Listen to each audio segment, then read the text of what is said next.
राजा और नदी। एक समय की बात है। एक राजा था जिसकी शक्ति और दौलत हर दिन बढ़ती जा रही थी और उसके साथ उसका घमंड भी।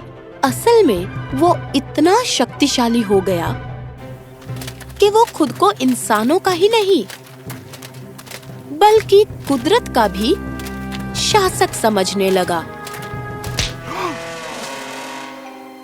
ये टहनी मेरे रास्ते में कैसे आ गई? इस पेड़ को काट दो।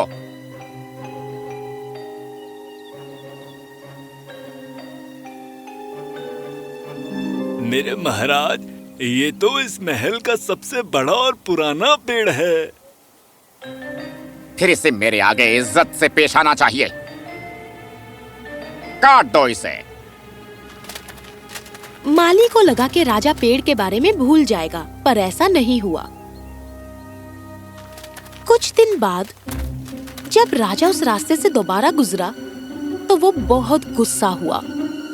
मैंने तुमसे इस पेड़ को काटने के लिए कहा था। मेरी बात नहीं मानने की तुम्हारी हिम्मत कैसे हुई? पहरेदारों, इसे जेल में डाल दो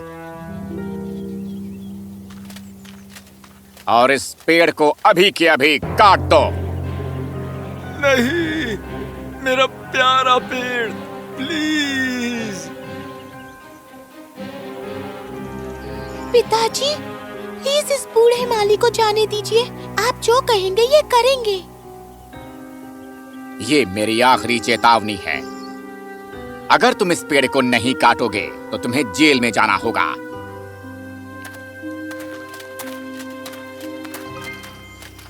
मेरा पेड़ कैसे? मैं भला कैसे? घबराओ मत, हम इसे नहीं काटेंगे। हम इसे तुम्हारे घर के बाहर लगा देंगे। Thank you, thank you. राजा की बेटी को पेड़ों से, फूलों से और जानवरों से बहुत प्यार था। राजा के बर्ताव से उसे बहुत बुरा लगा।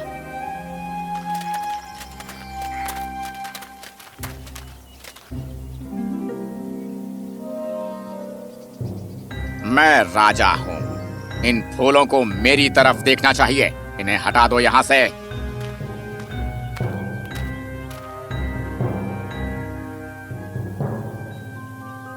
इन्हें महल के पीछे डाल दो। पिताजी वहाँ नहीं जाते।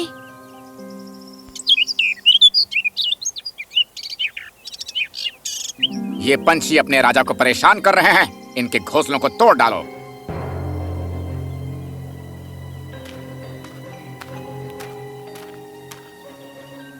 इन्हें मेरे कमरे के बाहर वाले पेड़ पर रख दो। वहाँ ये सुरक्षित रहेंगे। पर एक दिन कुछ ऐसा हुआ कि राजकुमारी भी मदद नहीं कर सकी।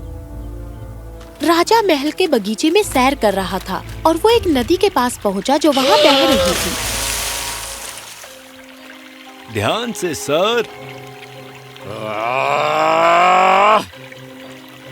महाराज, क्या आप ठीक हो? ये नदी, इसे हटा दो इसी वक्त। पर महाराज, ये सारा पानी खाली कर दो, वो भी मेरे सामने, अभी। राजा ने सभी नौकरों को ये काम सौंप दिया।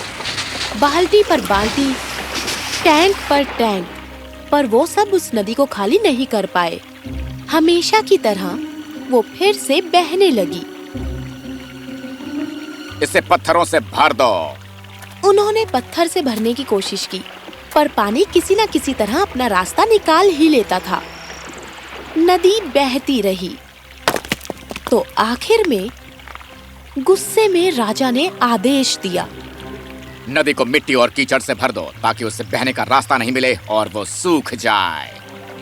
तो आखिर में जब नदी में बहुत मिट्टी और कीचड़ डाल दिया गया तो वो सूखने लगी और वो दिखना बंद हो गई। राजकुमारी को बहुत बुरा लगा। पिताजी को तुम्हारे साथ ऐसा करने का कोई अधिकार नहीं था मेरी नदी। इस बार उन्होंने हद ही पार कर दी। मेरा घोड़ा लेकर आओ। जी राजकुमारी। राजकुमारी जंगल की तरफ चली गई, जहाँ बूढ़ी समझदार औरत रहती थी जो दुनिया के सभी रहस्यों को जानती थी। इस बार तुम्हारे पिता ने सभी हदें पार कर दी हैं। हम उन्हें कैसे रोके? हम नदी को वापस कैसे लाएं? क्या वो किसी की नहीं सुनेंगे? मैं कुछ जीवों को जानती हूँ जिसकी वो सुनेगा। कल तुम शाही अदालत में आ जाना और राजा से मिलने में अपने कुछ दोस्त भेजूंगी। Thank you. जैसा उससे समझदार औरत ने वादा किया था, उस दिन शाही अदालत में अचानक वहां आ गए उन सब चीजों की तरफ से जो आप आसमान में देखते हैं। गुड मॉर्निंग मेरे महाराज। उन सब चीजों की तरफ से जो आसमान और धरती को जोड़ती हैं। गुड मॉर्निंग मेरे महाराज।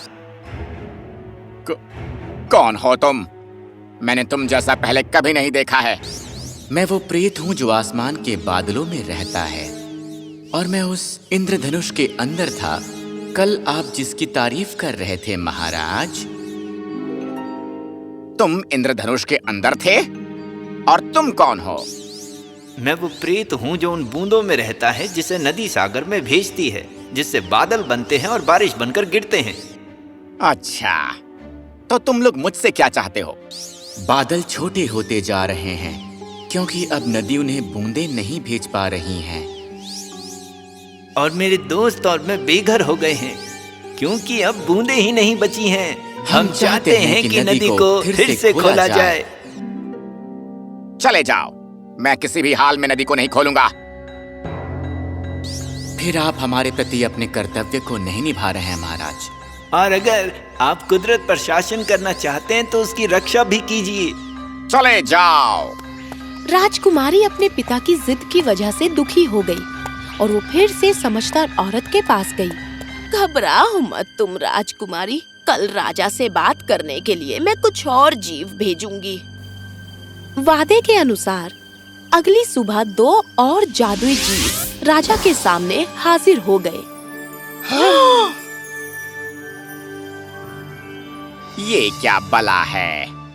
मेरे महाराज, मैं नदी के पास के पत्थरों में रहता हूँ। वो नदी? फिर से नहीं। मेरे महाराज, जब नदी पत्थरों के ऊपर से गुजरती थी तो वो उन्हें चमका देती थी, पर अब वो गंदे दिख रहे हैं और पहले की तरह चमकदार भी नहीं है। वो बहुत दुखी है। और मैं नदी के चारों ओर पेड़ों की जड़ों की मिट्टी में रहता हूँ। नदी हमें जरूरत से ज्यादा पानी देती थी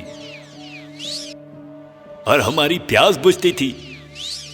अब पेड़ों की जड़ें सूखी और सख्त हो गई हैं और मुझे डर है कि बिना नदी के वो सूख जाएंगे। तुम मेरे फैसले को बदलने वाले होते कौन हो? चले जाओ। राजकुमारी एक बार फिर उस समझदार औरत को मनाने के लिए गई और इस बार उसने सबसे सुंदर जीव को भेजा। अब ये क्या चीज है? मैं बगीचे के फूलों में रहता हूँ जिसे आप बहुत पसंद करते हैं। बिना नदी के पानी के आसपास के फूल मर रहे हैं और बाकी के जो भी फूल बचे हैं वो आपकी कठोरता से बहुत तंग आ चुके हैं। मुझे कठोर बुलाने की हिम्मत कैसे हुई? मासूम जानवरों को मारना कठोरता ही है महाराज।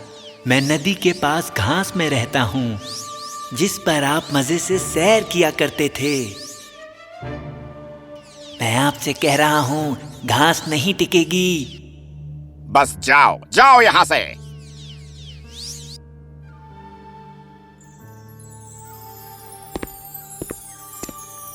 राजकुमारी की आंखों में आंसू आ गए क्योंकि वो देख सकती थी कि उसके पिता इस बात को नहीं समझ पा रहे थे कि उनकी जिद की वजह से बगीचा बर्बाद हो रहा है और साथ ही कुदरत भी। समझदार औरत ने वादा किया कि वो एक आखिरी बार कोशिश करेगी।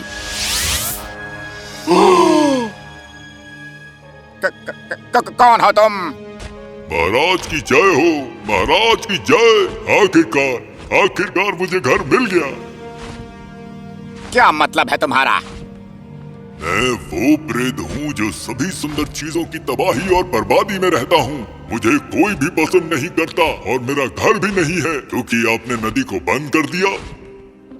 पेड़, फूल, घास सब मरने वाले हैं। मैं आपके बगीचे में घर बनाकर रह सकता हूँ।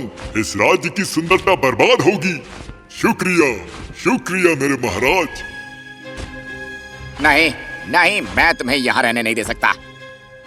और देखिए, या तो मैं रहूंगा या नदी, और क्योंकि आप नदी को नहीं खोलने वाले, मैं यहाँ रह सकता हूँ। मैं नदी को खोलने वाला हूँ। बेटा, जाओ उस समझदार औरत से पूछो कि मैं नदी को फिर से कैसे खोलूं। राजकुमारी बहुत खुश हुई। वो जितनी जल्दी हो सका उस समझदार औरत के पास भाग कर गई और उसने उससे पूछा, अपने पिता से बगीचे के पास वाली दीवार के साथ चलने को कहो, वो समझ जाएगा। राजकुमारी अपने पिता को बगीचे की दीवार के पास ले गई और तितलियां, मुझे लगा नदी के बंद होते ये भी। मेरी नाव, ये तैर रही है, ये तैर रही है। राजा ने देखा कि जब उसने नदी बंद की, पानी ने दूसरा रास्ता ढूंढ लिया और अपने लिए एक नया मार्ग बना लिया जो महल के बाहर था।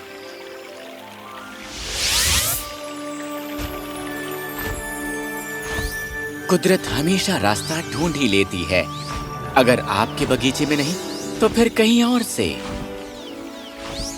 राजा, आप कुदरत पर हावी नहीं हो सकते, चाहे आप कितने ही शक्तिशाली हो जाएं।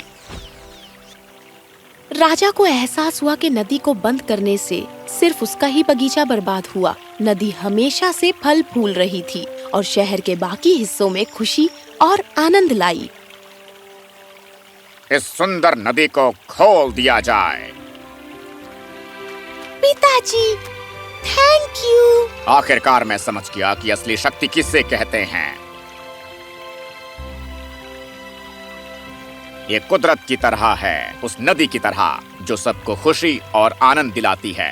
अब से मैं पहले की तरह घमंडी नहीं रहूंगा, मेरा वादा है।